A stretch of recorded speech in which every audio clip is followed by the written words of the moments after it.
Everyone, আজকে যাওয়ার সময় বৃষ্টি পড়ছিল আর আমি সেইটাই হাত দিয়ে দেখছিলাম যে বেশি বৃষ্টি পড়ছে না কম বৃষ্টি পড়ছে। তো মোটামুটি বৃষ্টিটা পড়ছিল আর এইসব বৃষ্টি দেখতে দেখতে আমি পৌঁছে গেলাম অফিসে। তারপরেই ঝমঝমিয়ে প্রচণ্ড জোরে বৃষ্টি নেমেছিল। সারাদিন ধরে বৃষ্টি হওয়ার পরে যখন অফিস থেকে বাড়ি ফিরছিলাম তখন মোটামুটি বৃষ্টিটা কমই ছিল।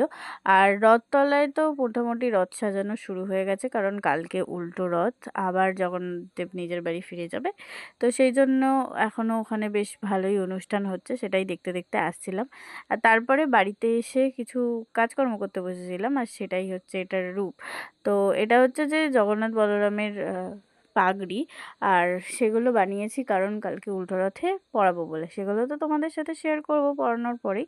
তো বানাচ্ছিলাম, সেগুলির একটা ক্লিপ নিয়েছিলাম, সেগুলোই তোমাদের সাথে শেয়ার করলাম। আর আমি একা বানাইনি, আমার সাথে আরও একজন ছিল, তার পেজ তোমাদের সাথে আমি মেনশন করে দেবো। চলো টাটা।